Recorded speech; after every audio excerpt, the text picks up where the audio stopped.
দংশন দাওয়াই দিচ্ছেন কে? দংশন দাওয়াই দিচ্ছে উত্তরবঙ্গের উন্নয়ন মন্ত্রী উদয়ন গুহ। আগেও হাত ভাঙার হুমকি দিয়েছিলেন তিনি। লাগাতার প্রতিবাদীদের হুমকি উদয়ন গুহর। কেন বারবার প্রতিবাদীদের হুমকি?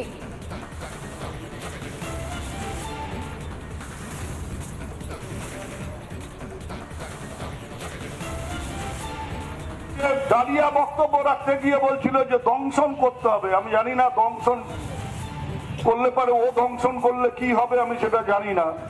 তবে এটা আমি বলবো যে ওরা যদি একবার দংশন করে পাল্টা 5টা দংশন করতে হবে। ওরা যদি একটা দাঁত বসায় পাল্টা 5টা দাঁত বসানোর বন্দোবস্ত করতে হবে। Fair and bright night and day cream, ত্বক থাকবে ব্রাইট সারাদিন, পলিউশন ফ্রি, ঠিক যেন রাতের ফোঁটা সাদা ফুল। সারাদিন হ্যাপি ব্রাইট স্কিন। তবে গিয়ে এই মিথ্যাচার বন্ধ হবে, তবে গিয়ে এই অশান্তি সৃষ্টি করবার চক্রান্ত বন্ধ হবে, তবে গিয়ে এই সাজিয়ে গুছিয়ে একটা মেয়েকে সাজিয়ে নিয়ে এসে তাকে ধর্ষণের হুমকি দেওয়ার কথা বলে কারো বিরুদ্ধে কালি ছেটাবার, কারো গায়ে কালি লাগাবার কথাগুলো বন্ধ হবে। না হলে এগুলো একতরফা ভাবে চলছে, একতরফা ভাবে চলতে পারে না, মানুষের মধ্যে বিভ্রান্তি সৃষ্টি।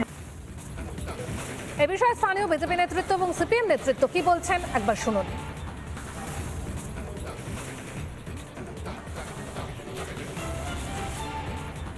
থেকে নেতা সকলেই ঢোড়া সাপের মতো ফুসফাঁস করছে। আমরা জানি ঢোড়া সাপের কোনো বিষ নেই, আর ওনার এই বয়সে দাঁতে সেরকম জোর নেই যে উনি কাউকে দাঁত বসাবে। আর যদি কারো ওই বিষ দাঁত থাকে সেই বিষ দাঁত ভেঙে দেওয়ার ব্যবস্থা আমরা করব।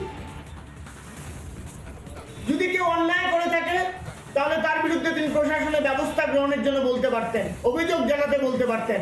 তা না করে তিনি তার কর্মীদেরকে পাল্টা 5টা কামড়ের কথা বলেছেন। অর্থাৎ মন্ত্রীর আর পুলিশ প্রশাসনের উপর ভরসা নেই। পুলিশ তদন্ত করছে, তদন্ত প্রক্রিয়া শেষ হয়নি, তার আগেই সাজানো ঘটনাটা বলে দেওয়াটা কি সমীচীন? একজন মন্ত্রী কি সেটা কি বলতে পারেন? আসলে গণ আন্দোলনে ভয়ে ভীত শাসক দলের নেতারা, তাই তারা উল্টো পাল্টা বক্তব্য রাখছেন এবং মানুষকে ভয় দেখাচ্ছেন। কিন্তু গণ আন্দোলন কখনো কারো চোখ রাঙানি সহ্য করে। যদি কেউ অন্যায় করে থাকে তাহলে তার বিরুদ্ধে তিনি প্রশাসনের ব্যবস্থা গ্রহণের জন্য বলতে পারতেন, অভিযোগ জানাতে বলতে পারতেন। তা না করে তিনি তার কর্মীদেরকে পাল্টা 5টা কামড়ের কথা বলেছেন। অর্থাৎ মন্ত্রীর আর পুলিশ প্রশাসনের উপর ভরসা নেই।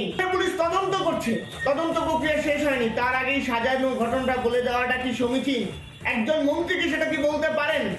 আসলে গণ আন্দোলনে ভয়ে ভীত শাসক দলের নেতারা, তাই তারা উল্টো পাল্টা বক্তব্য রাখছেন।